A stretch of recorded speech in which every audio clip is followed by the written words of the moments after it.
Story is important because it infects you in two different ways. I'm James Parker, News Talk 820, 93.3 FM, WBAP. First one is that every one of these Senate races from here until November, there's 33 of them.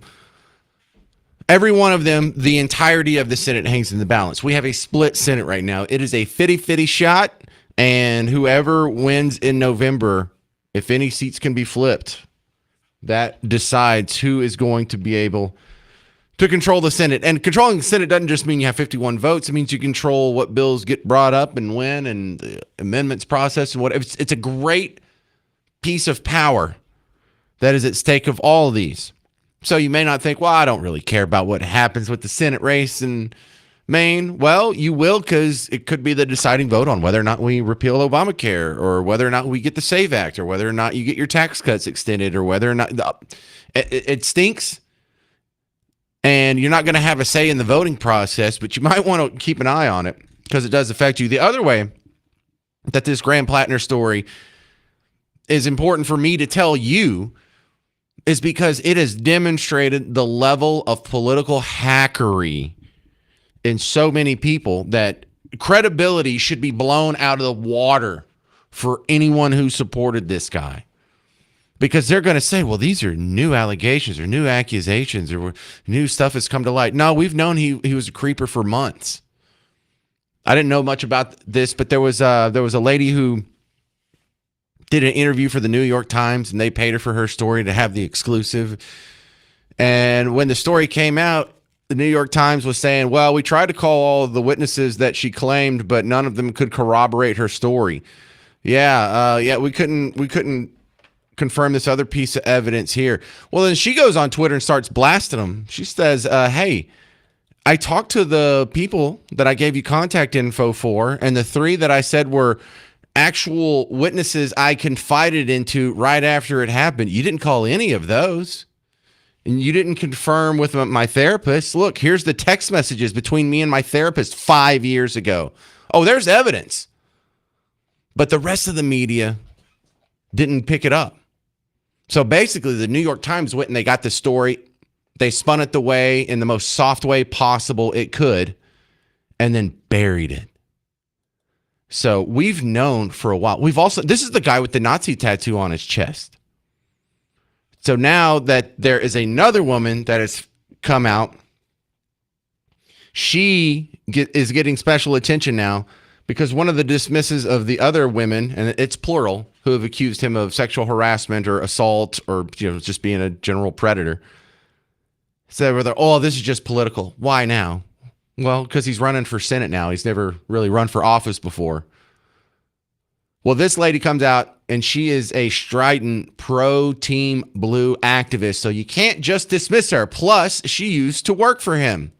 Plus, she has all the evidence in the world. And so finally, of all people, Jake Tapper breaks the seal and released this interview with, her name's Jenny, over the weekend. I had never been in that situation before. And I remember it being an instant where I had recognized that he wasn't listening to me. It wasn't just that he wasn't hearing me or whatnot. And then I recognized his level of intoxication, and I knew in that moment I wasn't safe. And I don't think I was safe to physically fight back. He's big, he's strong. And I just had to evaluate my safety and come up with the least worst outcome to the situation. And so I felt like complying for my safety was the least worst option. So we have yet another accusation against this guy, and we all are just clapping to ourselves over here in Team Red Media, because we have hours and hours of audio of people defending this guy. I know, golf clap. We have Elizabeth Warren endorsing the guy. We have Bernie Sanders endorsing the guy. Imagine that, Bernie Sanders, a Jewish fella, endorsing a Nazi. But it also belies these other accusations, like the Brett Kavanaugh accusations that were happening when he was trying to be confirmed to be on the Supreme Court. Remember, Christine Blasey Ford comes out And they believed her, and they held up the nomination of Supreme Court member, and they had public hearings, and they spent hours and hours and hours of airtime covering that. But she didn't have a time. She didn't know what day it was, what month it was, what year it was. She knew what town it was in, but she didn't know what house, whose house it was, or where the house is. There weren't any witnesses. And the 4 people that she said were with her that day have no recollection of the event. But she was believed. Here we have tons of evidence actually on the record for multiple accusers. And so now I guess the next question is, why now? What's different about this one? This we only believe women if they're Democrats? You can go rape all the Team Red women you want. We're not going to hold you to account for that. And there's not a good answer for that. But I did get another piece of secret audio. I mean, nobody gets away with anything these days. And so actually, the question was he ever properly vetted?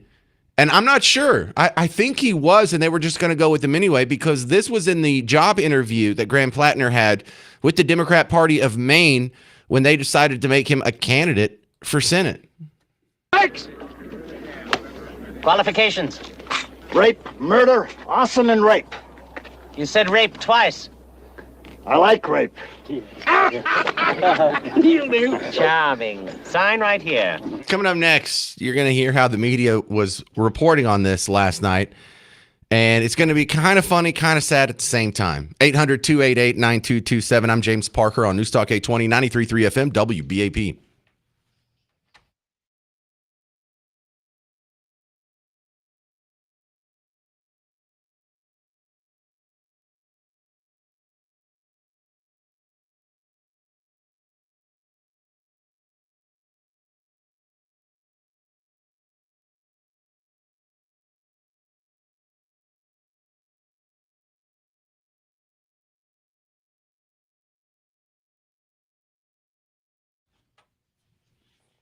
Hey, homeowners, James Parker here for Blue Ribbon Roofing.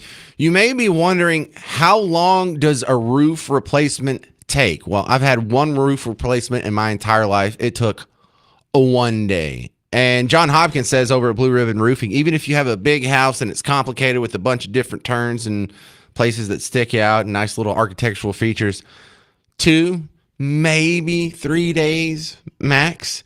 But the big headache, don't worry about the time. They're going to go out there. They're probably going to get it done in 1 day or 2, but they're going to clean everything up. You don't really have to worry about that part. The roof, and I don't want to say it's the easy part, but look, that's always going to be taken care of by Blue Ribbon Roofing. What you really want their help for is dealing with the insurance company, because there's a lot of people who haven't been through this claims process before. Maybe you've been through it once, and if they come back and they try and short you a little bit or they deny it, do you know who to call? Do you know what forms to fill out? Do you know what to say to get the most out of the insurance company? I sure as heck don't. Blue Ribbon Roofing does. So not just for an awesome roof, but also for help with the entire process, including the insurance company. If you have any doubts about your roof, get a free inspection now. Go to blueribbondfw.com.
Well, today, our Democrat friends are deciding whether or not they want to continue supporting a Nazi rapist.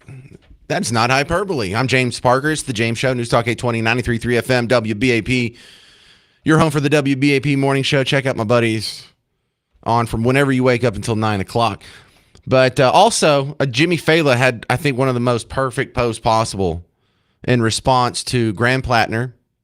He's the candidate to run for Senate. Just won the Democrat primary up in Maine. This is going to decide who runs the Senate. Each one of these races has the Senate hanging in the balance.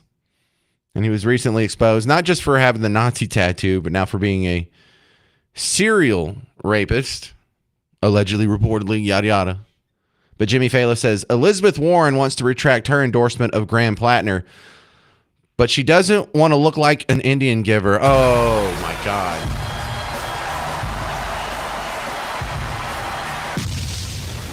Someone call 911. We have a murder on aisle 4. Jimmy Fallon has murdered Elizabeth Warren. Oh, my goodness. It was a sneak attack, wasn't it? All right, enough of that fun stuff. The other fun part of this is how it has been portrayed in the media.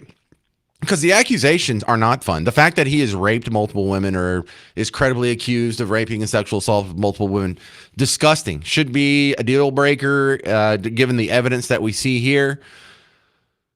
Look, I got it. If there's no evidence and it's just a he said, she said, we have noticed how in politics people have used very specious, spurious sexual assault allegations to try and unseat someone who seems like is just being done for political reasons. But in this one, it seems like there's something a little more. Now, the media has been soft pedaling this, and Graham Plattner has only made it this far because there has been no real journalistic integrity in scrutinizing a guy who's asking for a pretty important seat here. Now, all the broadcast evening newscasts covered this new rape allegation last night against Maine's Democrat Senate nominee Graham Plattner. But according to newsbusters.org, it wasn't a top story. ABC and CBS waited more than 10 minutes into their show. The PBS NewsHour waited 37 minutes to get around to it. And it's almost as if they're going to do a minute buried in their newscast just so they can't be accused of not reporting it. But even in that way, the way they report it, like I can play you the whole thing of NBC News, but you're not going to hear the part where they actually talk about the Nazi tattoo. Like they left it out. They reported. We want to get to some breaking news just in one of the biggest Senate races in the country. A woman who dated Maine Democratic Senate nominee Graham Plattner saying he raped her. Ryan Nobles reports top Democrats are now calling on him to exit the race. Now, ABC News jumped on it, but they waited more than 10 minutes into their show. They did bring up the Nazi tattoo, but listen to how they soft pedal this. Yes, it was a tattoo resembling a Nazi image is the verbiage he uses. He also declines to tell you that this was covered up within the last calendar year. It's not like this is a tattoo he got when he was 18 and he covered it up when he found out what it was at age 20, and that was 28 years ago, and he's lived most of his life with that thing covered up. No, actually he wore it for 18 years as a grown man, just got it covered up last October. But this is how they soft pedal that. I love watching these people be apologetic and sympathetic to a Nazi rapist. Isn't this some disgusting stuff? Plattner bringing a shot of energy to the race, but his scandals quickly piling up. Another girlfriend accusing him of abusive behavior, which he has denied. But he acknowledges sending sexual messages to multiple women shortly after he was married in 2023, and that he covered up a tattoo resembling a Nazi image on his chest, saying he didn't know its meaning. Oh, yeah, I just got this, didn't know its meaning. Just accidentally got a Nazi tattoo. Like me and Good Garrett had to look it up. Like I didn't even know what that was called. I didn't even know that was a Nazi tattoo. But there, Garrett looked it up, and Good Garrett's like, look, it's right here. What was that, Himmler's hat? It was on his hat right under the Iron Eagle thing looking. Yeah, Himmler. Thank you.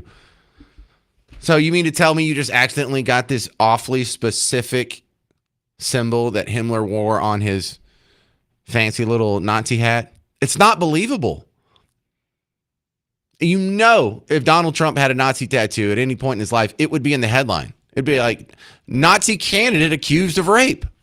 Actually, it'd be Republican, right-wing, conservative, white, straight, male Nazi candidate accused of rape. It's probably how they would write that one out. But Scott Jennings having a good time with this over on CNN. He gets to ask the question, why now? Why do y'all care now? The Nazi thing wasn't a deal breaker, but the 14th rape accusation somehow is. What's really going on? No, he had been vetted. All of the things that have been stated, it was all out in the public. And people like Ro Khanna, Bernie Sanders, Elizabeth Warren, Tim Walz, the Bulwark, Pod Save America, all these people came together to overlook it all, to explain it all, to rationalize it all. He was vetted. People knew all these things. And a whole bunch of Democrats in Maine showed up and voted for him anyway. And a bunch of donors from around the country sent him money anyway. I agree with Alyssa's question. What changed? Why are you bailing on Graham Plattner now? You already signed off on Nazi tattoo, a self-described communist, somebody who's had rape fantasies, somebody who has been on a social media platform known as a playground for predators, and on and on and on and on and on. And the difference between this accuser and the previous one is simply this. She's a liberal. It's okay, I guess, for Democrats that their candidates assault conservatives. But he broke into someone's house and apparently, according to her, raped her. And because her politics are correct, they can now believe it. All of this whole thing is disgusting. But to say that they hadn't vetted him or that they didn't know about all this is totally false. They knew it and they signed up for it. And I don't know why they're backing away from this scumbag today when they had already signed off on all that other crazy behavior. Christine. Well, I guess you could say they did not see that coming. Shut up. That was bad. That was bad. Don't encourage me on that one. Let's add to the list here of number of rapes that Team Blue will cover for. They're covering for the UK Muslim rape gangs, and they have been constantly covering for all those. Like, let's not act like that's a big deal just because 250,000 little girls get raped based on the color of their skin. It's like, let's not jump to conclusions about an entire group of people. One bad apple shouldn't spoil the 250,000 bad apples shouldn't spoil the rest of the bunch for the other 10%. And then here they are. They've been excusing and overlooking a Nazi tattoo guy with rape accusations. Now, we're supposed to turn around and immediately be concerned about the threat of white supremacy in America, and that's our biggest threat, and it's so scary. Sonny Hostin is scared of the American flag because white supremacists are such a big problem. Meanwhile, you have a guy with the Nazi tattoo, and he's still running. He hasn't even dropped out yet. You got the endorsement of all of Elizabeth Warren and Bernie Sanders. You heard the list from Scott Jennings. I think that's one of the most important parts of this story is I know you already knew that they had double standards and they are hypocrites, but you got to think there are a lot of people who are on the cusp between Team Red and Team Blue, and they're seeing what's really going on here. 800-288-9227. 800-288-9227. I would be interested if you have any theories as to why now, because the only thing I can think of is, number one, maybe they didn't plan for it to happen now. This is happening against their wishes, and they thought they could fly under the radar and just have a guy that they would totally own. Number two, they wanted this to happen now, so it's after the primary process. They can kick this guy down, and whoever's in charge of the Democrat Party gets to appoint who the candidate is going to be. I really don't know the answer to that. 800-288-9227, but we'll continue fleshing out those two options next on The James Show. News Talk 820, 93.3 FM, WBAP.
I think he's going to stay in the race.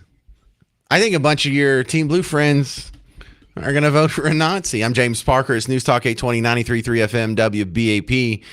And I usually roll my eyes whenever I see any mention of Nazis in the news because in 2026, pretty much every time someone gets accused of being a Nazi, they're not a Nazi. You were accused of being a Nazi for what? Wanting voter ID laws or not wanting Obamacare or wanting a tax cut or not wanting to close your church here in Cove. You were a Nazi. So they see Nazis everywhere. They see Nazis in a Sydney Sweeney blue jeans ad. Do we not remember that? I think some people might not remember that. Here, let me play one. They saw Nazism in Sydney Sweeney's American Eagle blue jean ad, but a guy who has an actual Nazi tattoo, they can't see that.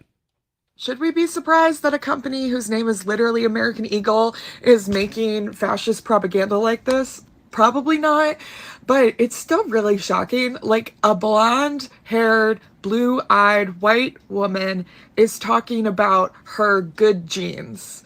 Like, that is Nazi propaganda. Okay, that's Nazi propaganda. But what about the guy who had a Nazi tattoo on his chest for 2 decades? Just covered it up last October when he started running for Senate. Can you support that? Do you see Nazism there? You don't see it there? You don't? That's not a deal breaker? And this is something that we are going to dance on for a long time in Team Red media. Because on one hand, they were saying we can't condemn him for this. On the other hand, Donald Trump, this was June 10th of this year, so not even a month ago. I watched that thug that's up in Maine. He's a thug. And they're trying to make excuses for him. I mean, he's worse than any human being that's ever run for office, probably. I don't know him. I don't want to say bad, but I just, look, I mean, nobody's ever had a record like that. And you'll have Schumer. He goes crazy over this or that, or Epstein. This guy. Why are they talking about him? He said, well, we don't know, but this guy's got a rap sheet. I've never seen anything like it. He's a thug.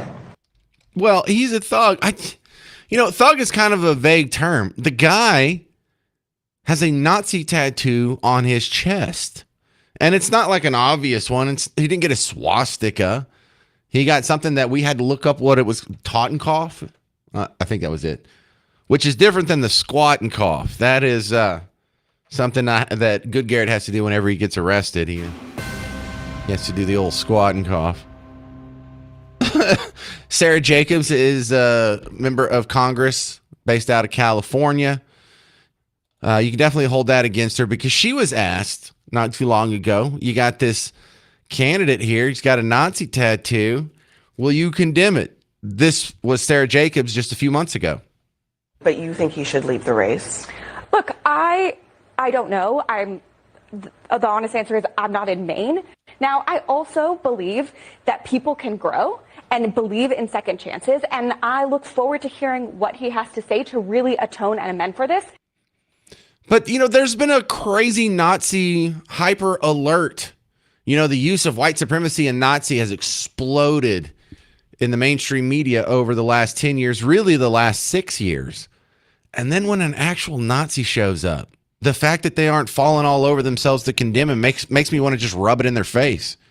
Don't you want to rub it in their face? Because remember the Stars Nazi salute guys?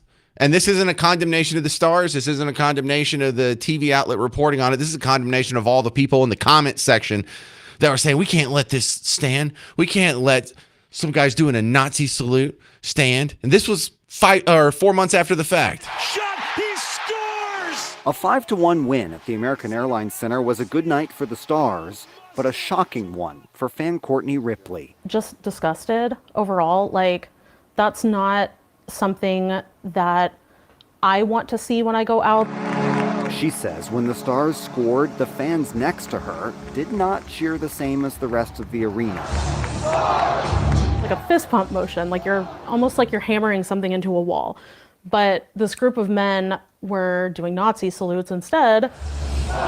This is her video taken that night in December. We've blurred the faces of the men because they haven't been charged with the crime and we haven't been able to question them about the gesture. Disappointed because I'm a Stars fan too. She says she reported it to the fan misbehavior hotline. They just said, oh yeah, we sent somebody and they couldn't find them. She says she responded with seat numbers and the video, but still no action. By the way, that happened in December. This is a story from April.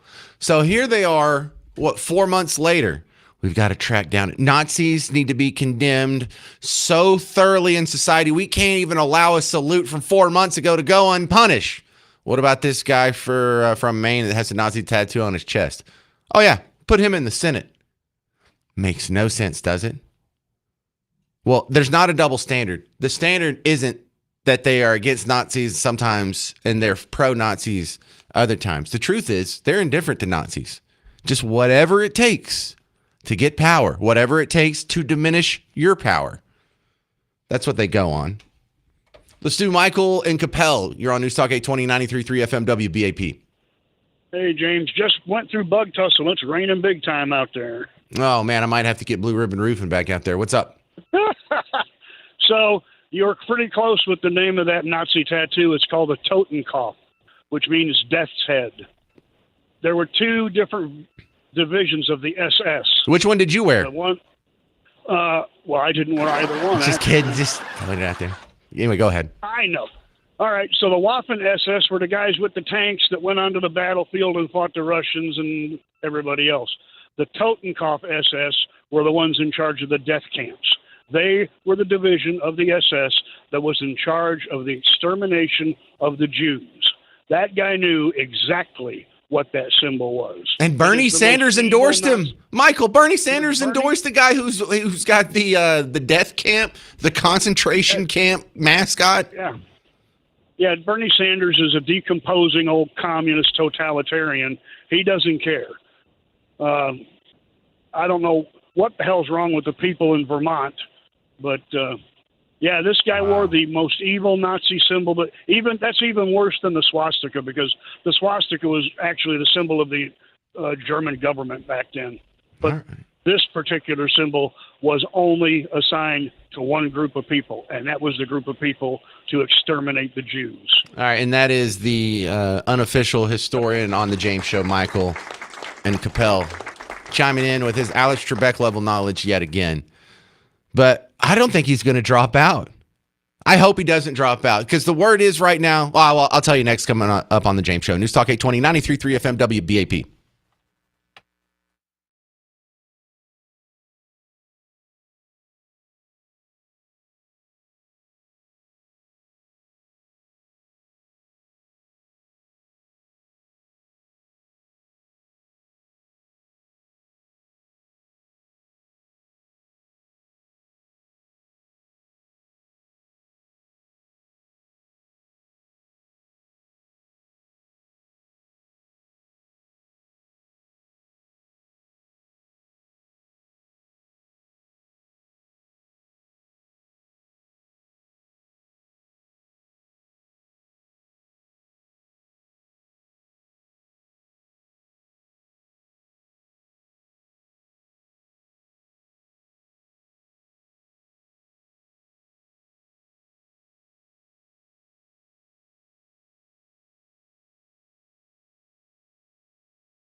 Hey there, welcome to the James Show, News Talk 820, 93.3 FM, WBAP. I am your host, James Parker. I think Graham Plattner is going to stay in the race.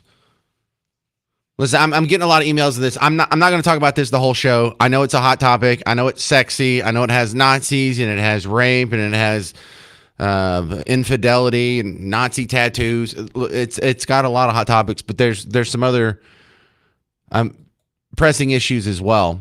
And don't think this one doesn't affect you. Every seat in the Senate that is being decided in November, the entire Senate hangs in the balance.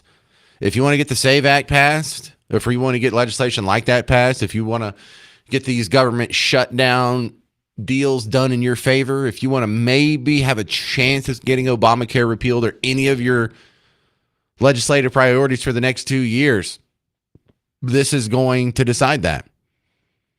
I think the bigger impact, though, is we have so many people on the record as endorsing this guy, even after rape accusations and Nazi tattoos were revealed, and they are just now walking it back. And I don't think a lot of us are ever going to forget that. A lot of us are going to remember, wait, didn't you just endorse a Nazi?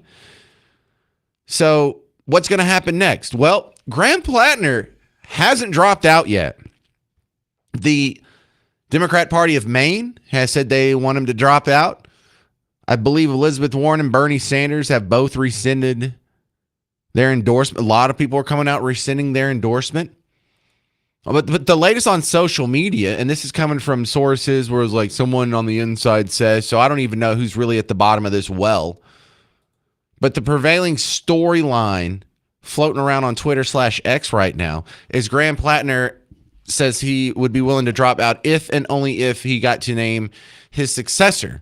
Now, the Democrat Party of Maine doesn't want to do that because if Graham Plattner drops out without naming a successor, then they get to choose. And that's a huge power, too. You get to choose a senator. You know how much money you can make if you got to choose the next senator? Rod Blagojevich, the former governor of Illinois, knows. That's not why he went to prison, but he should have. So the entirety of the Senate hangs in the balance. And if Graham Plattner gets his way on this one, if Graham Plattner gets to say, I'm not dropping out unless I get to choose my replacement, then you're still sort of bowing and negotiating, being sympathetic toward a Nazi rapist.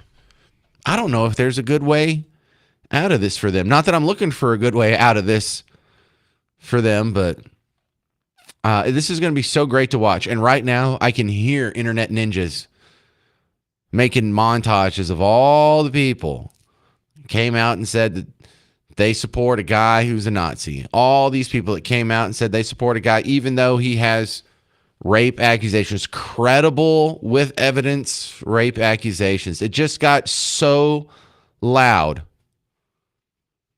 that people are finally pulling out. And really the only question is, why now? Here's a comedian, Hans Kim, on a recent episode of Kill Tony, explaining how in all this Nazi talk, Trump is definitely not a Nazi. Yeah, we are at war right now with Iran. We've won 4 times already. Now, when the Epstein list dropped, everyone in a third world country was like, oh no, they're going to need a distraction. And the Jews were like, oh good, they're going to need a distraction. A lot of people call Trump a Nazi. What kind of Nazi goes to war for the Jews?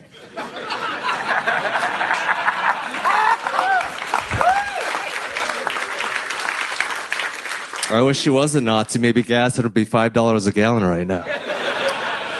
All right, you can make a splash this summer and win $1,000 to spend on your next weekend getaway. Enter the Summer Vacay Payday now at WBAP.com. It's in that top headline rotator. Sponsored locally by Classic Chevrolet. Relax and enjoy the difference. And thanks to them, if you go in and you enter this Vacay Payday, you have pretty good odds of winning. It's better than winning the lottery. It's better than winning a scratch-off ticket. It's better than hitting all the green lights on your way home from work. So go to WBAP.com, sign up for the Summer Vacay Payday, and hopefully a James Show listener will be the one who gets to win $1,000 from Classic Chevrolet. Coming up next on the James Show, teen takeovers are still making news. There was a lot of them over the weekend, and we're having a problem with them here in North Texas, but we'll talk about what they really are coming up next on the James Show. News Talk 820 and 93.3 FM, WBAP.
How bad do teen takeovers have to get before we call them what they really are? I'm James Parker, News Talk 820, 93.3 FM, WBAP.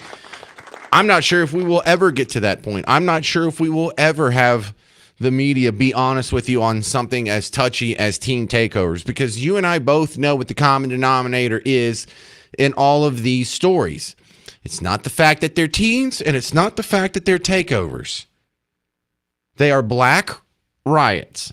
And I don't want anybody to misunderstand me. I'm not talking about this is a problem with all black people.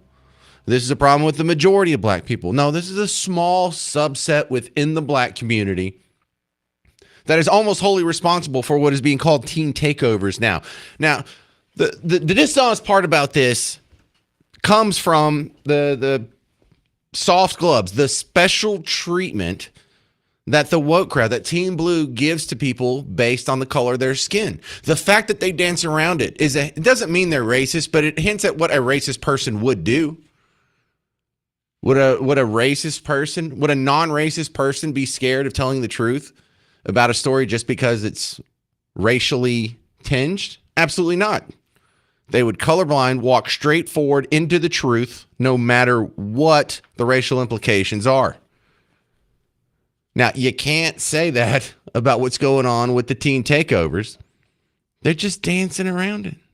Yeah, we had a problem with teen takeovers, and you probably, if you didn't see this on your social media feed already yesterday or over the weekend, there's teen takeovers in Atlanta, there's teen takeovers in Florida, teen takeovers in Charlotte. Was Charlotte the one where the female cop got beat up? There's like a whole group of them beating on this little blonde female cop, and a few other cops have to come to her rescue. I played a viral video of one of the teen takeovers in Memphis. This was on the 4th of July. They ended up having a scuffle with some cops. A bunch of people got arrested. But here's just a small clip, partially because it doesn't contain any cussing. But this is a young fella saying, "I'm finna kill a cop." That's what he's saying. "I'm finna kill a cop." I'm gonna kill a cop tonight. I'm gonna kill a cop tonight. Get ready. Oh, yeah. Threatening cops.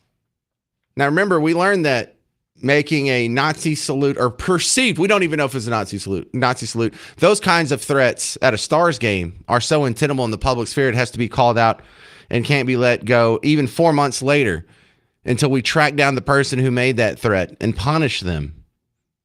What about this kid? Is this kid getting away with it? Anybody coming down and condemning him and punishing him? And here's the part where they actually call the teen takeovers what they are, black riots. Let me play this part from all the media coverage. Oh, that's right. There's not any. Fine. Ignore the story. Ignore the story about how we have hundreds of people getting arrested in these air quote teen takeovers. We have property being destroyed on a regular basis. We have people being hurt, if not killed, on a regular basis. We have mass shootings on a semi-regular basis.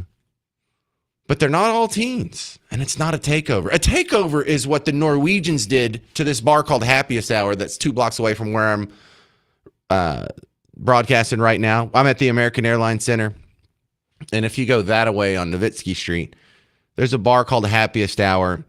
And a little over a week ago, when Norway was playing here in Dallas, their fans were here, and they all sat down in the rows of Happiest Hour, and someone went to boom, boom, and everyone, row, boom, boom, row, boom, boom, row.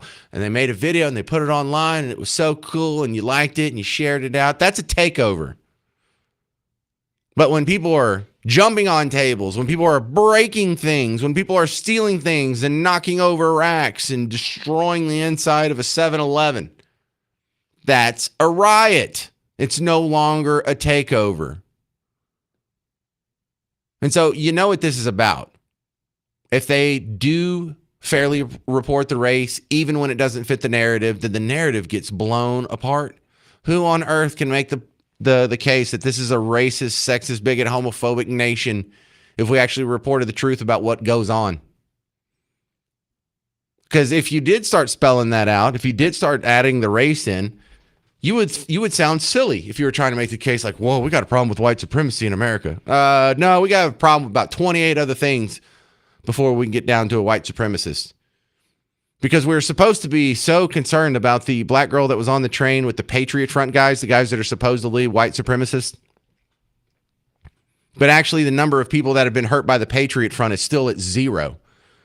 And that's probably the safest train ride she's ever taken. She would be safer on that train ride than in the middle of a teen takeover. Wouldn't she? 800-288-9227. 800-288-9227. This is Damani Fielder. He is a influencer on social media, happens to be black, but he addressed the black woman on the Patriot Front train. Let's talk about this picture Democrats are losing their minds over. There's a photo going around of this black woman who's riding the DC Metro along with members of Patriot Front. Now, what is Patriot Front? Well, if your brain's completely smooth, then you would know that the SPLC, the Democrat group that was caught funding the KKK recently, yeah. So they call the Patriot Front some far-right fascist white supremacist group, right? So they were in DC, but this picture shows a black woman who is sitting there on this bus with them that is standing room only. And yet, she is not being assaulted. She's just sitting there. She even has the entire row of seats to herself. So, people who are sitting there saying, oh my gosh, this is going to show us how crazy of a time this was in Trump's America. This picture is actually proving the opposite of what you think it is. See, you would have people believe that, oh, if you're around a white supremacist person, then your life is in danger, right? When statistically speaking, your chances of being assaulted by a minority are much higher than by a white person, but I digress. But this picture here is just showing her, okay, so this Patriot Front group, if you believe that's what they really are, many people actually are smart enough to realize they are not. They are probably some sort of agents involved in some degree of subterfuge, but I digress. So they think that these people, are this terrible, hateful, hurtful people who, if you look at them the wrong way, they'll go crazy and lose their minds on you. And yet, this picture shows exactly the opposite. I'm tired of having to sit here and tell people in 2026 that white supremacy is not the biggest threat to their lives. And honestly, this picture goes a long way towards proving that it is not the existential threat that many leftists think it is, and they still cannot even figure that out themselves. Let's get that out of the way right now.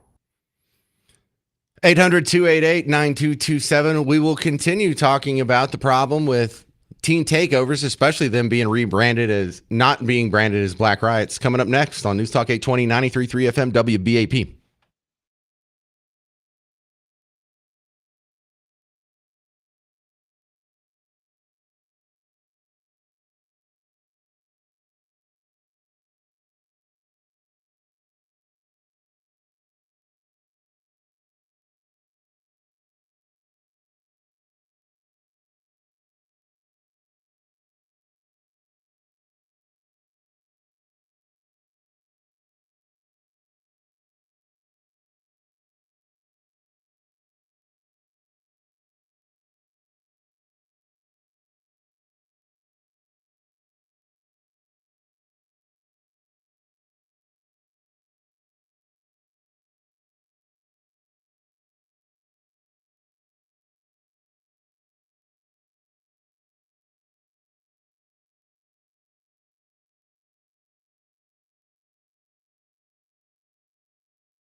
We're talking about teen takeovers on the James Show.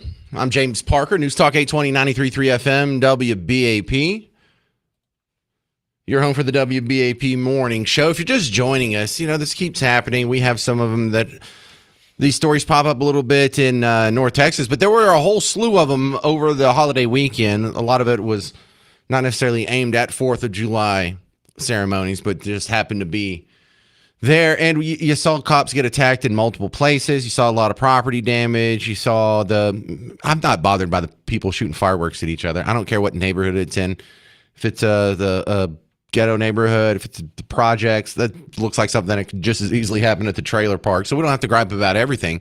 But the mayhem being covered for kind of should bother you. People are out there getting attacked, properties being damaged, people are getting hurt. And the soft pedaling of the race angle of this, where it's not a black riot, it's a teen takeover. Yes, that's what it is. Just a teen takeover. And I don't know why they are so scared to say, well, you got to be concerned about roving bands of violent black guys, because like the previous mayor of Dallas, Mike Rawlings, didn't feel abrasive or too sensitive to say that we should be concerned about roving bands of violent white guys. This is a serious issue. I am more fearful of large gatherings of young white men that come into schools, theaters, and shoot people up, but we don't isolate young white men on this issue. Right, and there's also MSNBC warning you about white rural rage. No concern there. White rural rage. The threat that white rural voters pose to the country. Anyway, you know where that's all going. But on this one, they dance around. When there's actual violence, when there's actual roving bands of somebody hurting other people and causing property damage, all of a sudden the race disappears. Isaac in Fort Worth. Welcome back to the James Show, sir. Warren, can you please stop saying Patriot Front has done anything violent? The young lady on the train was safer there than anywhere else, because that's a complete fabrication. Okay, well then this would be easy to disprove. What has the Patriot Front done that's violent? They were sued and had to pay almost $3 million to Charles Morrell because of the violence they inflicted on him. Charles Murray Morrell? Morrell. How do you spell that? Murrell. Charles Morrell III. Let's see. $3 million.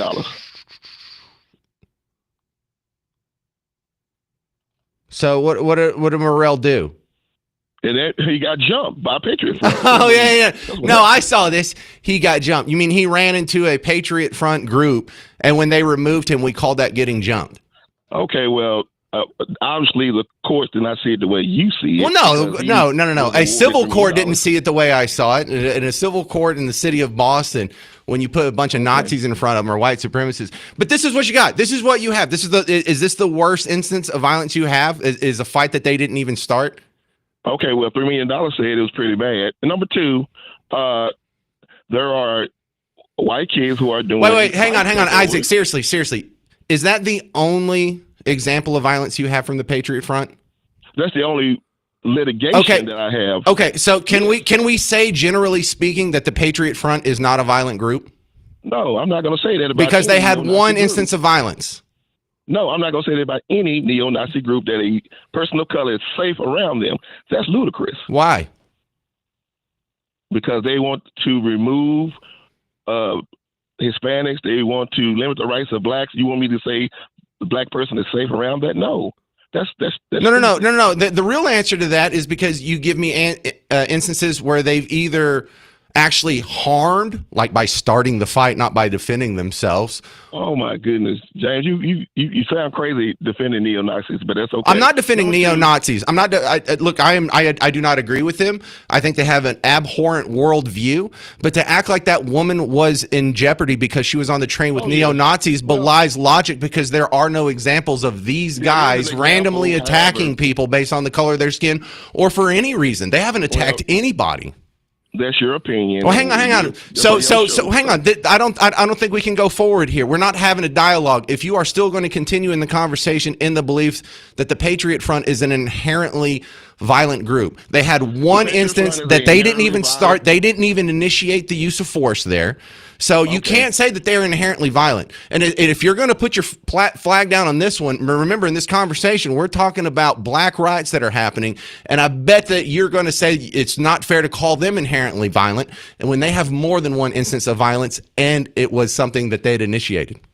Okay, so there's a question because as I spoken before, I told you that I do not approve any violence. I said the kids who participate in these takeovers should be arrested, and you can even go after the parents for damages. That's what I told you previously.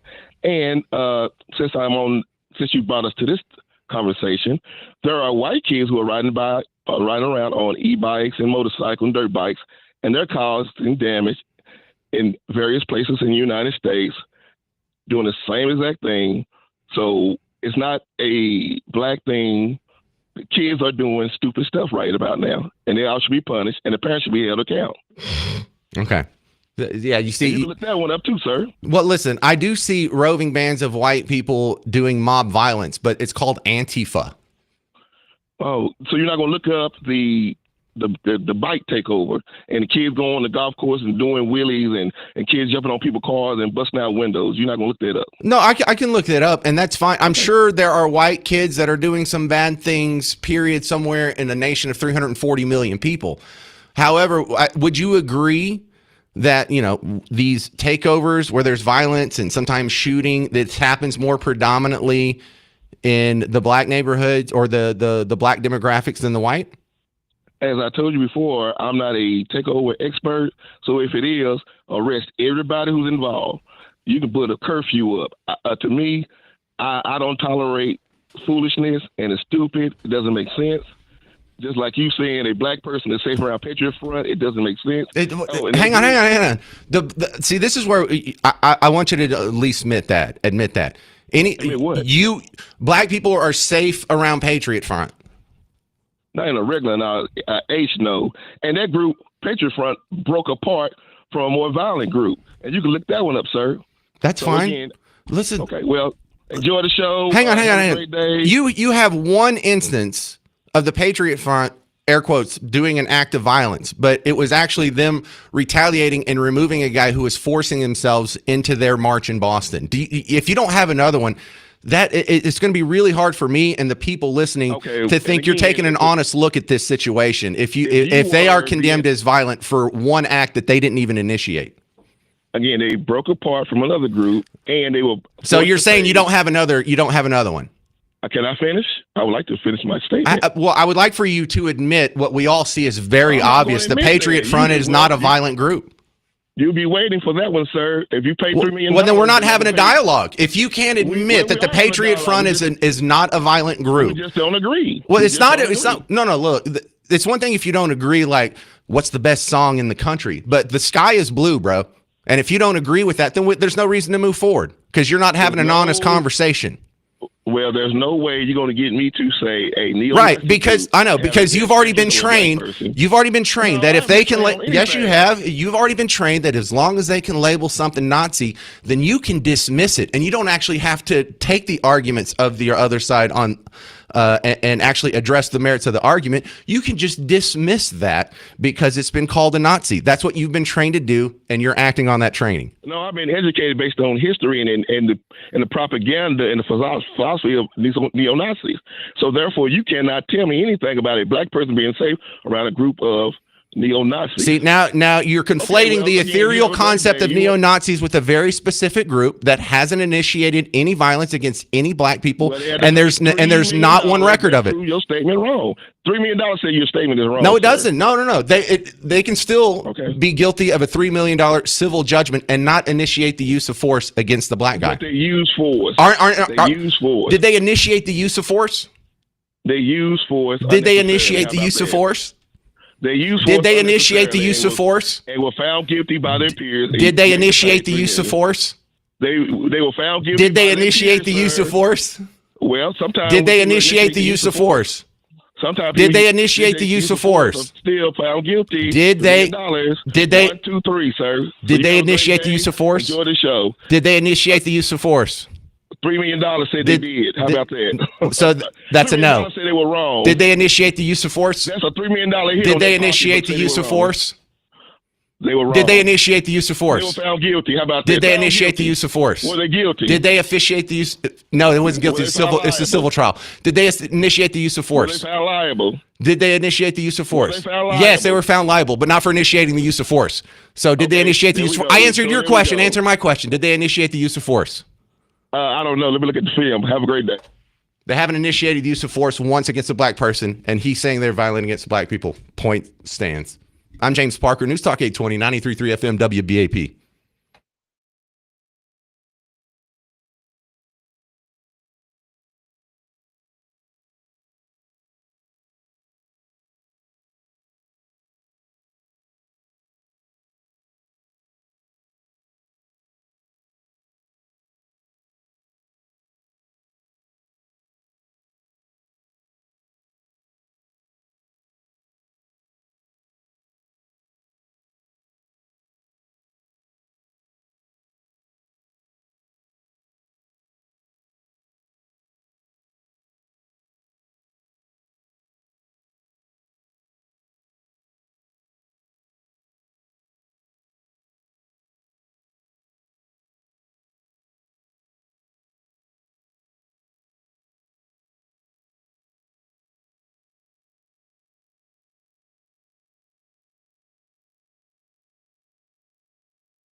We'll have an update on the street preachers that were cited. They were ticketed for offensive speech at the Trinity Pride Fest in Fort Worth last month. I'm James Parker. It's The James Show. News Talk 820, 93.3 FM WBAP.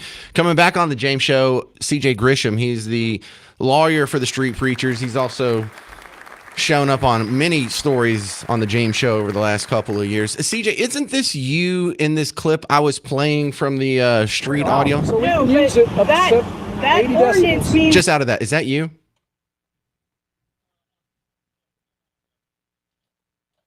Okay, I think I got this from your account then. Let me play a little bit of the back and forth between the street preachers and the cops there, and then we'll jump in with CJ and get the update on where their situation is now. The two clips. This one was from Carlos Tercios.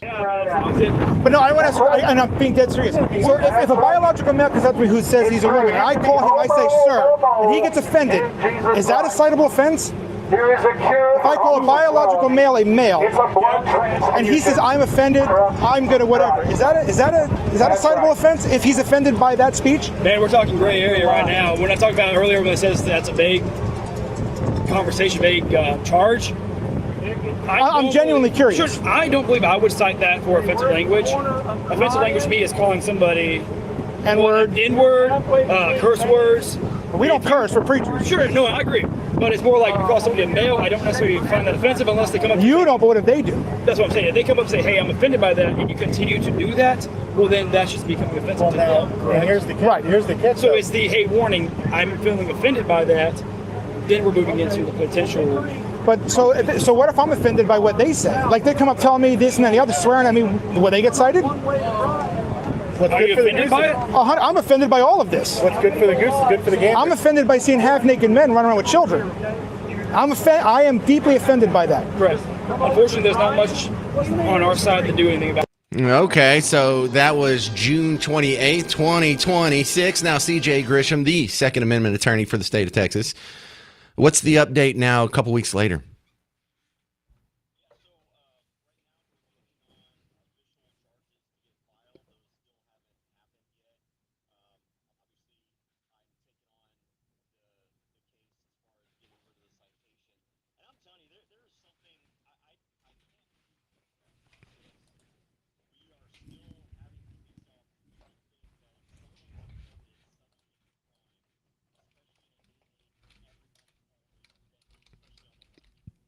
Well, there's not official charge. You're expecting charges. I thought y'all just got a ticket at the scene and there was nothing else to come of that.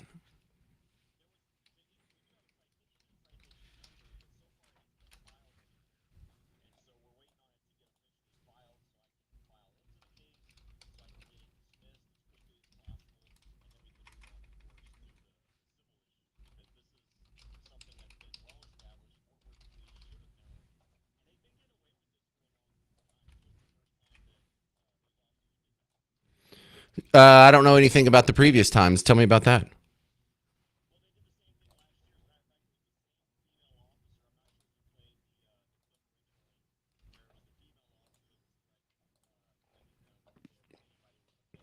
All right.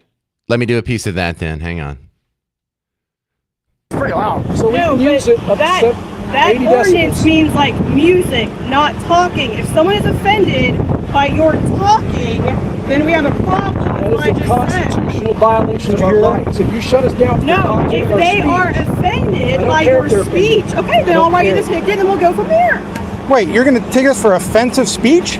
Yes, absolutely. Are you serious? Speech. You're going to cite us for Yes, it's offensive called disorderly speech. conduct. That's whoa. No. All right. So what is disorderly conduct, CJ?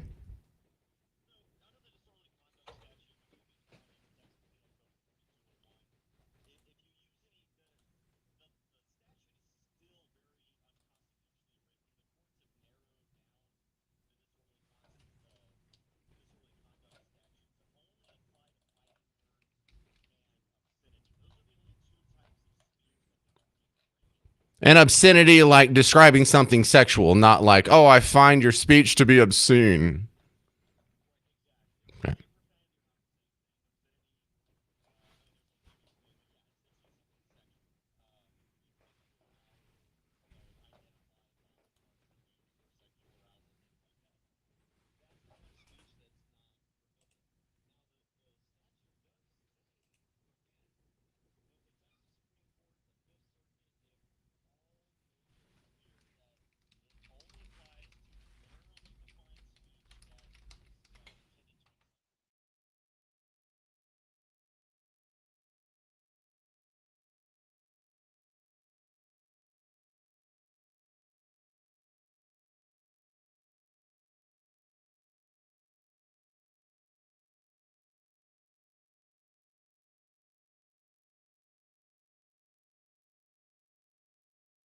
Well, I would like for them to establish a precedent, and then we can turn around and use that on all future protests. Can we just go stand next to the next ICE protest and be like, these people are offending me, round them up?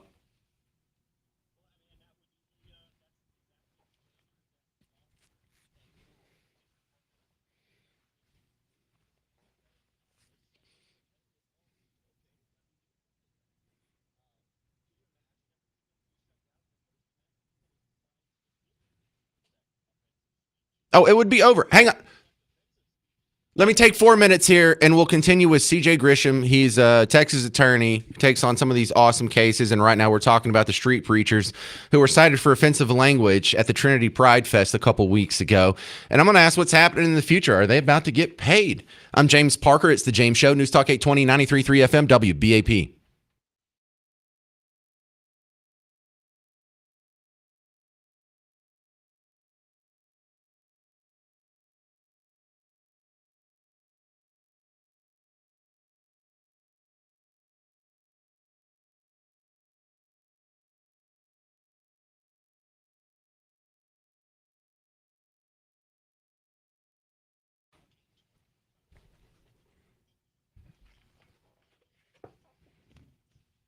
Hey, James Parker here for Rhino Shield. Homeowners, listen, we have this new space age technology that makes paint obsolete. Well, obsolete for the outside of your house. If you want to paint the inside of your house with regular old paint, that's fine. But for the outside, you're crazy to not use Rhino Shield because it looks better than paint. It does all the colors, it does all the things, but it lasts longer than paint. It does things paint can't. It has an insulation factor. It doesn't crack, paint, flake, peel off.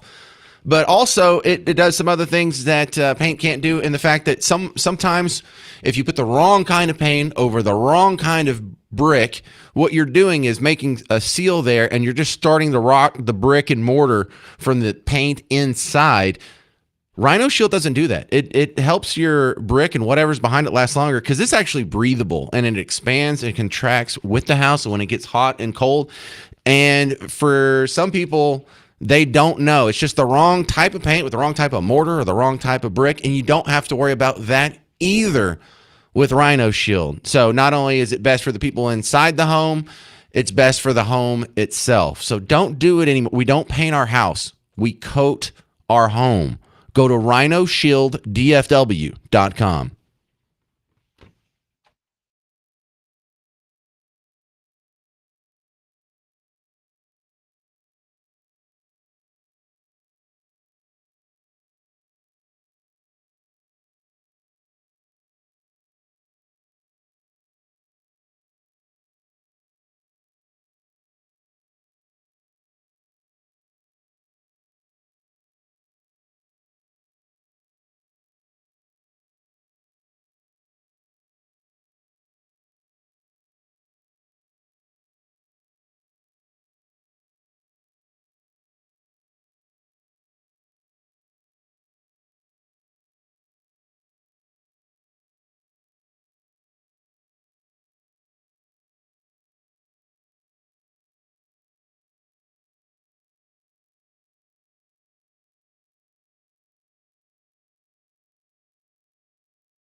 Are the Fort Worth street preachers going to get paid for being cited at the Trinity Pride Festival?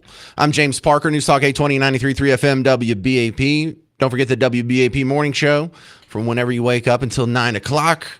We're continuing with CJ Grisham. He's the Texas attorney that has taken up the case of the two street preachers that were cited. I believe this was June 28th, but it was 2 weekends ago. And my next question is, CJ, are these guys about to get a payday from the taxpayers of Tarrant County?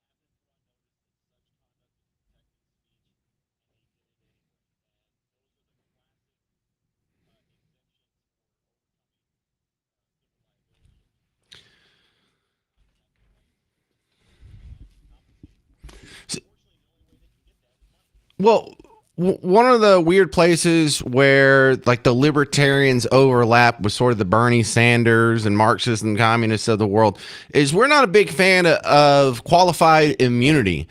And I think this is a good example of why this isn't a big case and no one died and you know, no one was even hurt. But this is this a good example of how qualified immunity really gets in the way of getting rid of bad cops?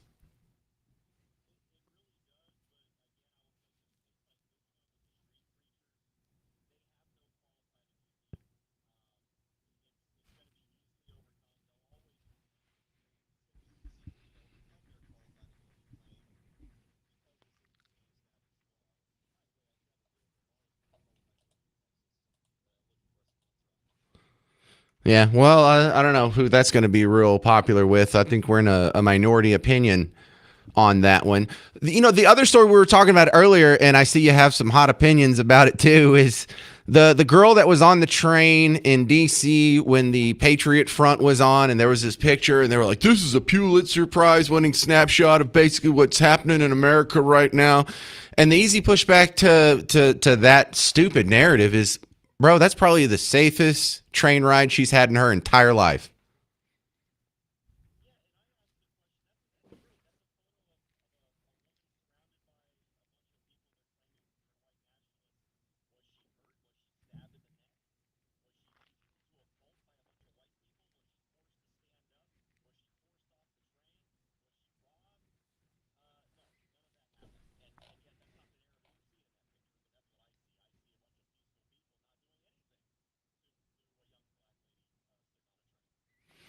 Right. I don't know. I just had a caller earlier saying, well, the Patriot Front's an inherently violent group because they've had one case where there was a fight. And I don't know. I find the whole thing frustrating because people have just turned their brain off at just the mere accusation of Nazi.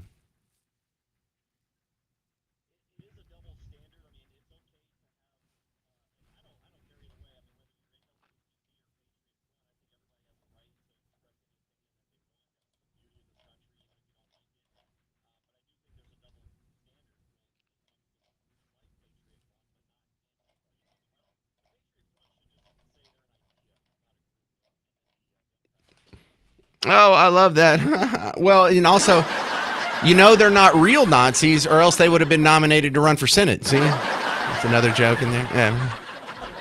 Right. Well, they might have got funding from the SPLC. I wouldn't rule that one out. Are you still rolled up in any of the aftermath from the Carmelo Anthony case?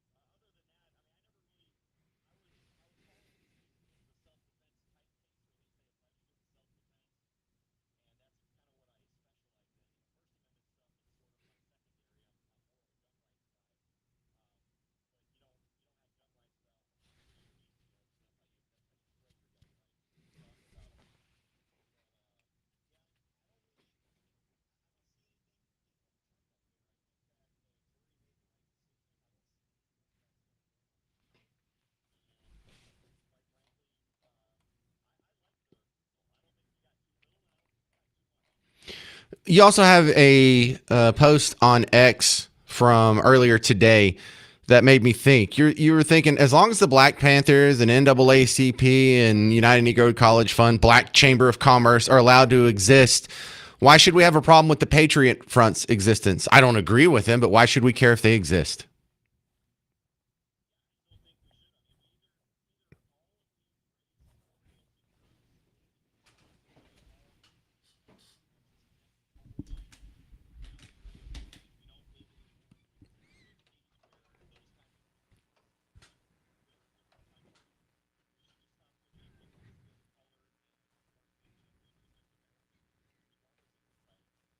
All right, here he is, the Texas Second Amendment attorney, CJ Grisham. You can find him on X. He's a great follow at CJ Grisham. Thank you, sir, for being on the James Show again. All right, folks, 800-288-9227, 800-288-9227. You got a chance to make a splash this summer. You can win $1,000 from our summer vacay payday. Go to WBAP.com, find the little graphic in the headline rotator. Thank you very much to Classic Chevrolet for putting up the money. And I want a James Show listener to win. So go to the contest, enter to win the summer vacay payday now at WBAP.com. Coming up next, you'll hear my very terse reaction to the United States exit from the World Cup. I'm James Parker. It's News Talk 820 and 93.3 FM WBAP.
Well, the United States ride in the World Cup has come to an end. I'm James Parker, News Talk 820, 93.3 FM, WBAP.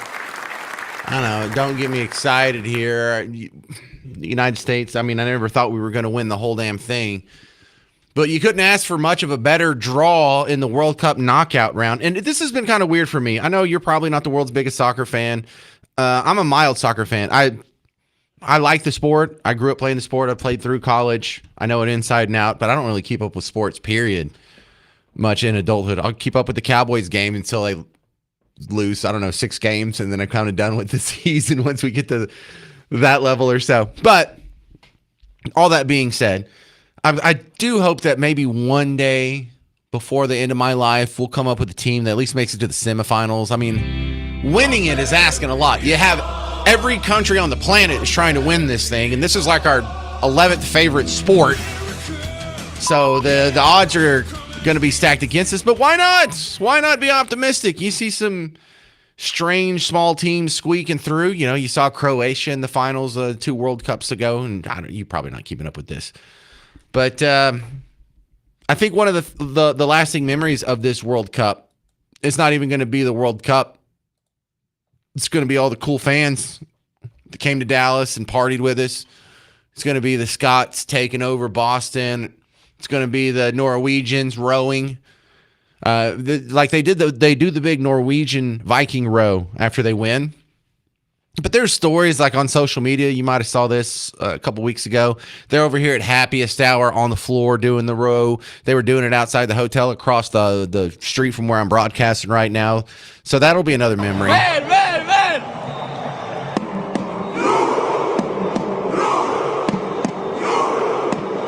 And so moments like this are what makes a nation, what makes a people, what makes Norwegians Norwegian. And they all share not just this little strip of land that's really cold up there, but they have this shared history as Vikings. And while none of them are Vikings now, they can easily take pride in knowing that this is the people from whence they came. Now, can you say that about people that just moved there from the third world? Can you say that about someone who just moved there? Even from like white people that didn't have Vikings, like someone who just moved there from Moldova. Does it mean as much as them to get to do the Viking row? If you're a guy who just moved there from Panama, does it mean anything to you to do the Viking row? No, it is a shared tradition and value that they all have. And it was kind of cool seeing that. And for what it's worth in America, we can have those too, but it's just not going to be color dependent. We're a little bit different than Norway. Yes, you can have come here from somewhere else on the planet and share our background, share our traditions. But that's pretty much just limited to whites, blacks, and Hispanics.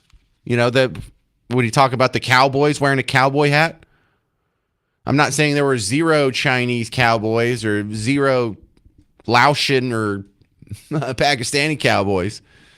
But that's not the norm of our traditions. There's plenty of white cowboys, black cowboys, Hispanic cowboys. We share our national history just a little bit different. But it is cool to see what the other countries have going on. And I guess that's kind of who I'm rooting for now that the U.S. team is out. I mean, I kind of like the whole Norway thing going on because it's a nation of 5 million people and they're rising up and they just knocked out Brazil, who's like 240 million people. So that's really cool.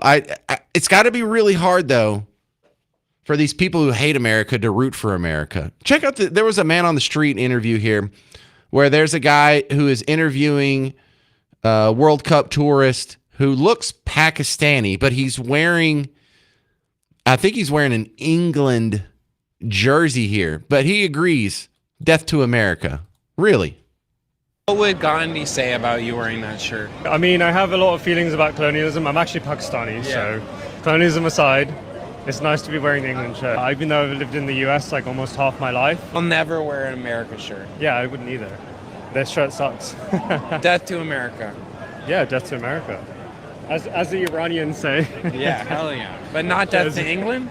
No, because like England's already dead. Yeah, so England's already dead. We've already taken that and over. It's 20% Pakistani right now. That's done. Now we're moving on to death to America.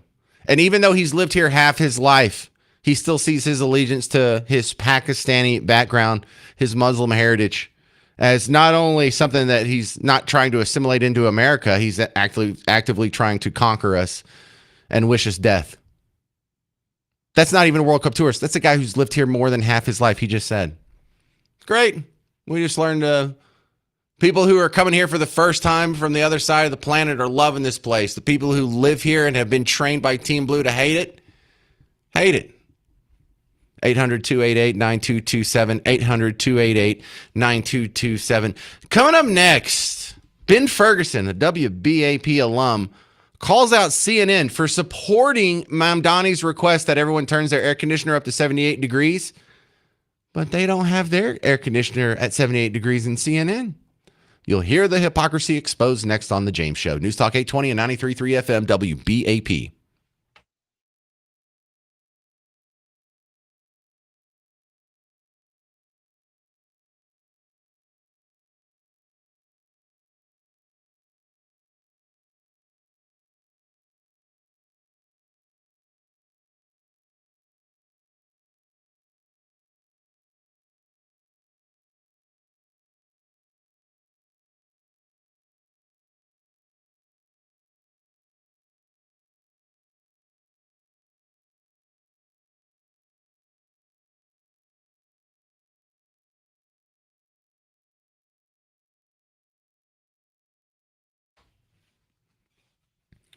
Hey, I don't know what kind of pain you have, but I went and asked the guys at QC Kinetics, what all pain can y'all help? And they were, well, we can't help everything, but okay, what have you helped people with?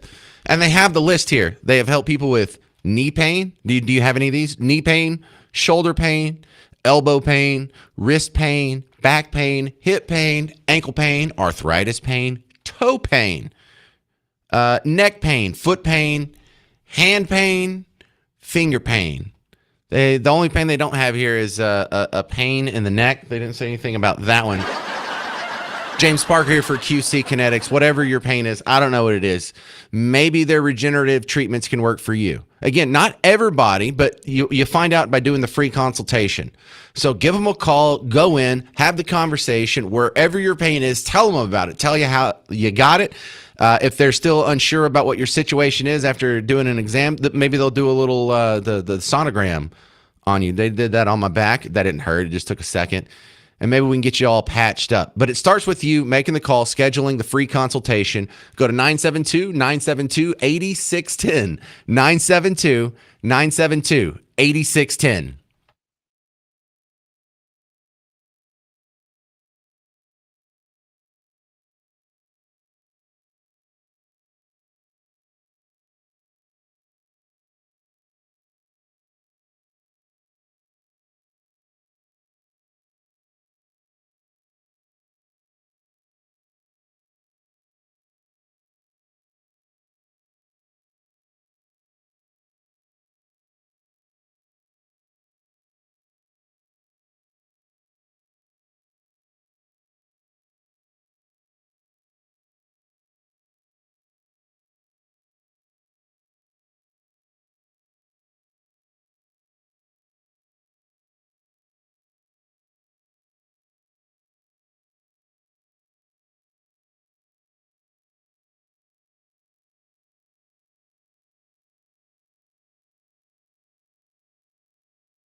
So, Ma'am Donnie wants you to put your thermostat, not you, but New York residents to put their thermostat at 78 degrees. I'm James Parker. It's the James Show. News Talk 820, 93.3 FM.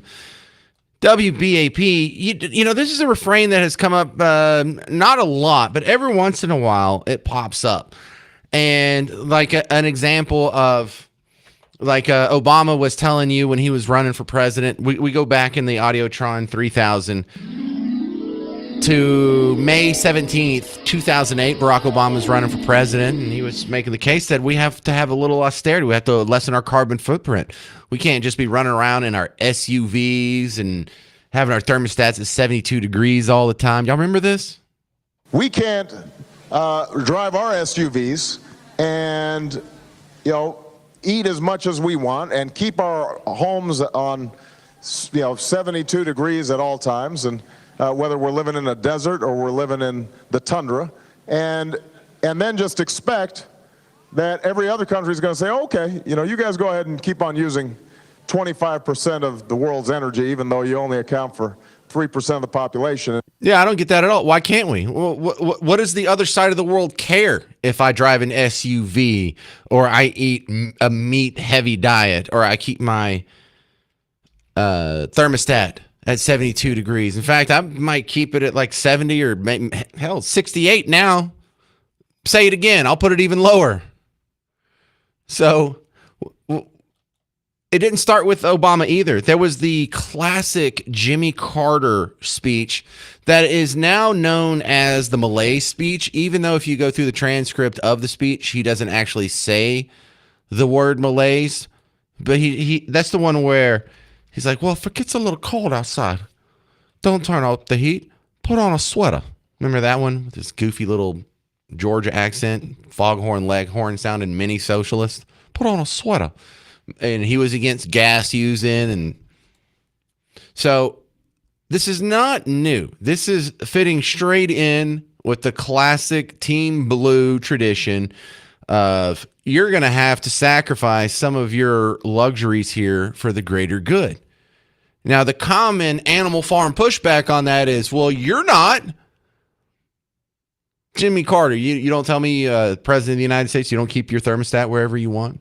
You don't think Al Gore keeps his house at 70 degrees at all time? You think Al Gore has his thermostat up at 78? If you go to Zoran Mamdani's house, do you think he has his air conditioner on at 78? Do you think any of these people have their AC on at 78?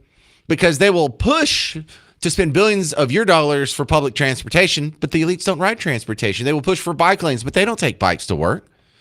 They will push for all of these things that they want you to do. They will force you into Obamacare, but keep their own healthcare system.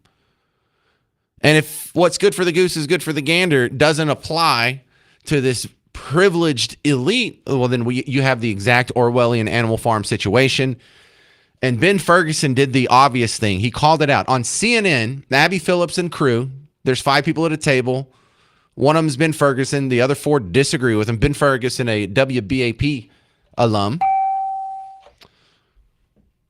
and they were making the case that this is a dumb hill to die on. What do you care if he wants it to be at 78 degrees? And Ben Ferguson's loving it. He's loving it. Oh yeah, you don't have it 78 degrees here in this studio. You support this position. You're defending Mamdani, saying turn your thermostats up to 78 degrees, but you yourself in the studio where we're broadcasting right now, it's not at 78 degrees.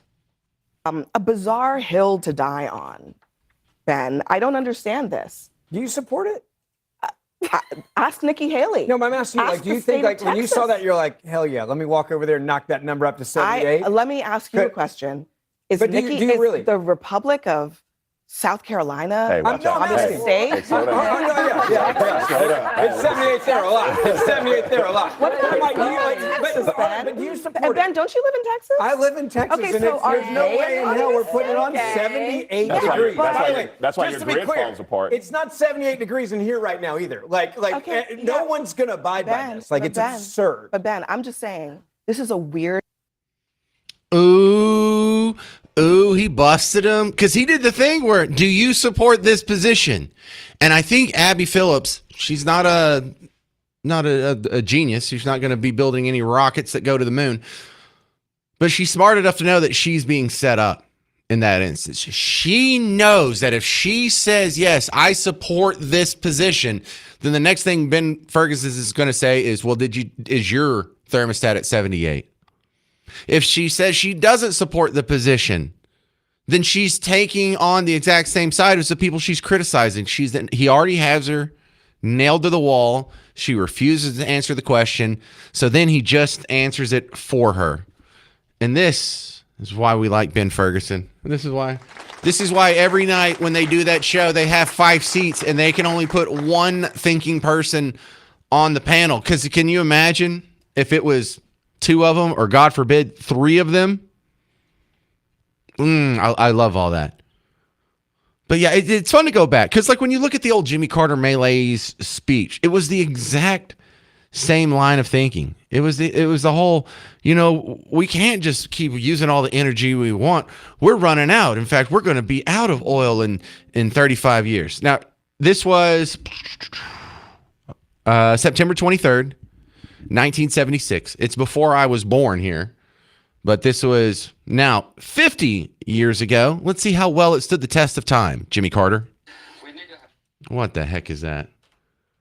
So now it's coming out of my speakers on the... All right. Guess what? I'm going to have to slide it over to this other computer, and then I will pay it out of there, and this is me stalling in the meantime. But it's the same thing. Now, they didn't have global warming when Jimmy Carter said this. What they had was the oil crisis and the great oil embargo. And so that was their excuse to try and tell you to use less energy, to try and have a smaller carbon footprint. What they did is once the oil crisis went away, they came up with this other fake scientific consensus that now we have to use less oil because we're destroying the whole planet, or we have to stop using oil because we're going to run out of it anyway.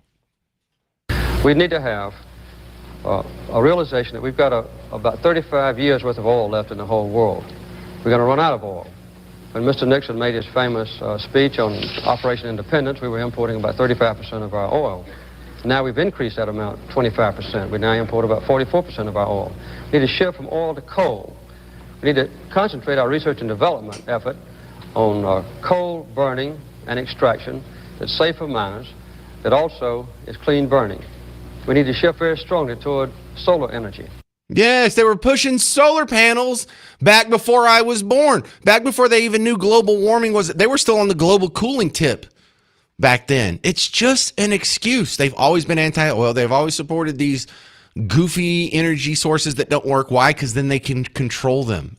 If they only exist because of government subsidies, then politicians control electricity generation. That's kind of powerful. But these people that told you can't be having your big carbon footprint, these people that told you we're going to run out of oil in 35 years, these are the same people that a year ago were telling you the stock market's crashing. It's at all-time highs right now. They're the same people 2 years ago that were telling you Joe Biden was sharp as a tack. They're the same people telling you 3 years ago you need to get the vaccine. 4 years ago we need to do mask and lockdowns. They've been wrong every step of the way on these very important, huge predictions. And they're wrong on all the ones they're making now. These are the same people telling you data centers are bad. These are the same people telling you fireworks are scary. These are the same people saying, no, there's no problem with the black community and teen takeovers. No. White people are just as likely to go throw a brick through the front of a Foot Locker and run out with some Air Force Ones. Sure, that makes total sense.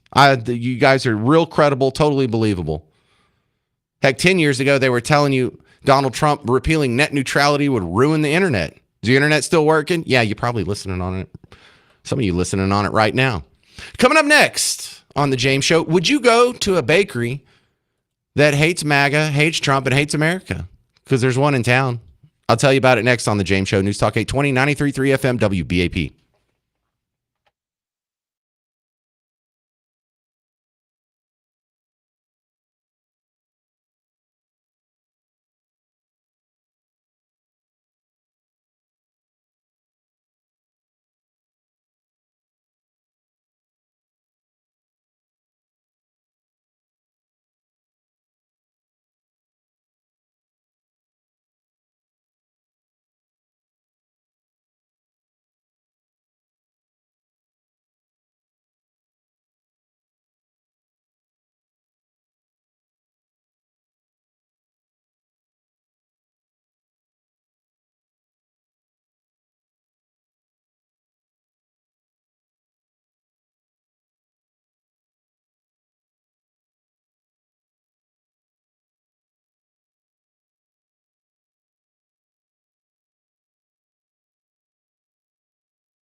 Well, I got some breaking news. Strikes have begun, or resumed, I should say, in Iran. I'm James Parker. It's the News Talk 820 93.3 FM WBAP. It's the James Show, I should say. Sorry, I'm just trying to read up on this real quick because we heard earlier today that the United States announced they're reimposing oil sanctions, which means the ceasefire is pretty much done. And so now it's official. The ceasefire is not just done because we've resumed the sanctions. It's apparently that someone cranked out the CCR and things are blowing up again. We kind of thought this is how it was going to go. We don't have the uranium yet. We don't even have proof of the Ayatollah. And as long as guys with bathrobes are in charge, just expect more stuff blowing up. I was kind of optimistic, thinking maybe we can get a guy in there that dresses like Obi-Wan Kenobi, but he's not really committed to the cause. He's just going through the motions so he can be the big guy in the country. But if he's going to be a stalwart like that, maybe we just, I don't know, keep dropping bombs. It's better than boots on the ground. But, the stuff blowing up on the other side of the world feels like I should be a little more concerned about it. But you and I both know that really doesn't directly affect us. And so our real concern maybe is the price of oil. I don't know. Someone was griping about the price of oil yesterday, and it was easily pointed out, hey, the price of oil is back down below where it was when we started the Iran war back in March. So, yeah, you can go ahead and calm down about that talking point. In fact, yesterday when I was coming in from Bug Tussle, I stopped at Buc-ee's, $2.99.9. I hate the 0.9. So I basically paid $3 a gallon for gas. And if I'm not mistaken, that's about what I was paying right before it started. So even, not just the price of oil by the barrel, but even the end product at the pump is getting back down to where it was. So there's not a whole lot of complaints to be had about the Iran war other than just the ethereal concept of, well, I don't like spending this kind of money and I don't like upsetting people on the other side of the planet. But really, downsides on how it affects you, absolutely minimal. All right, I wanted to talk about this illegal fireworks story. Because the illegal fireworks story I find frustrating because it's almost like we're trying to find things, just excuses to keep people scared, excuses to grow government, excuses for new powers to be handed to the folks that are in charge. And I just don't like this as an American. This doesn't feel very American. They had the firework warning for yesterday. They had the fireworks warning coming out last week where they're concerned about, fireworks safety. Don't get your digits blown off. And then when I got back yesterday, I played this one from WFAA. Police across North Texas busted people for illegally selling fireworks during the 4th of July holiday. Dallas police and Dallas Fire Rescue confiscated more than 1,800 pounds of fireworks.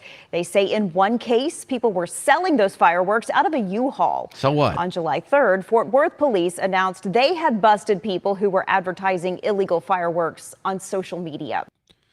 What the hell's an illegal firework? How can a firework be, is it legal or not? Do you have to have some special license before you can sell a black cat? And not like the feline, the little thing that goes boom. And so I made fun of that a little bit yesterday. And then I'll be damned if they didn't do a follow-up story last night. Where is this push to scare people from illegal fireworks?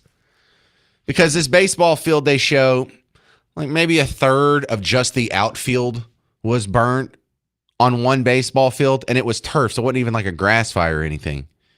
And it was already put out. It wasn't smoldering. It wasn't smoke. No one's life was hurt. I mean, I guess there's a little bit of property damage, but really, this makes news? Well, right now, we are working to learn more about how a baseball field was scorched over the weekend. You can see much of the turf field was left burned. We're told Woodrow Wilson High School often uses that space. Park and Recreation Board member Rudy Karimi shared these pictures blaming illegal fireworks.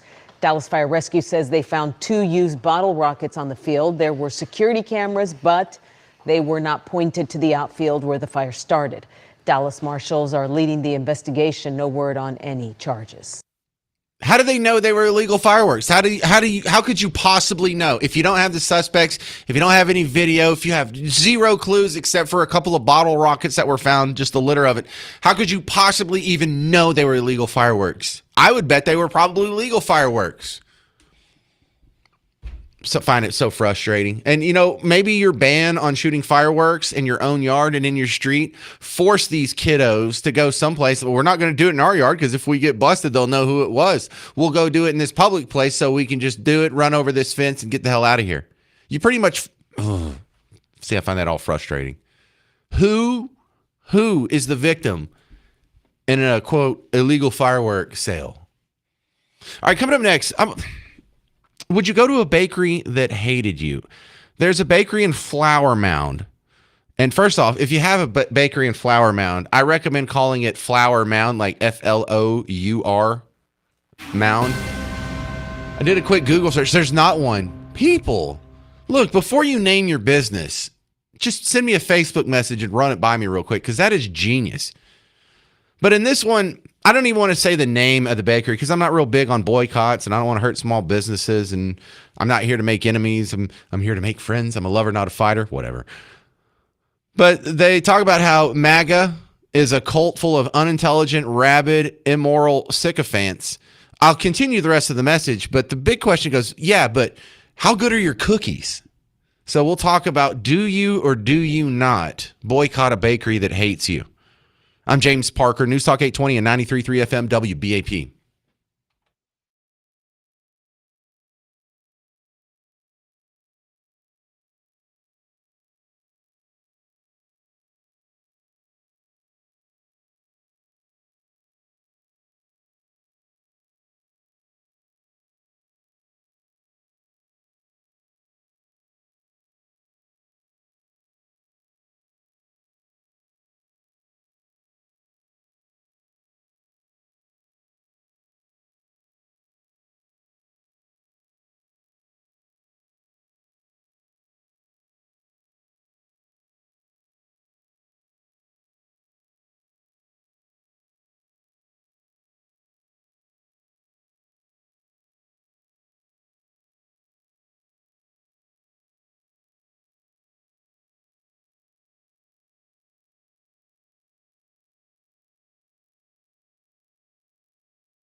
Would you go to a bakery that hates you? I'm James Parker. It's the James Show. News Talk 820, 93.3 FM, WBAP.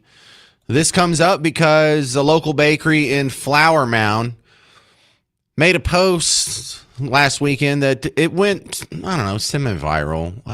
A lot of my friends passed it around, but it's not like Elon retweeted it. Let me just read the whole thing to you. Now, this is for a bakery. This is on Facebook. It says, we expressed not wanting to celebrate the 4th this year as we're embarrassed, afraid, and disappointed in what this country has become.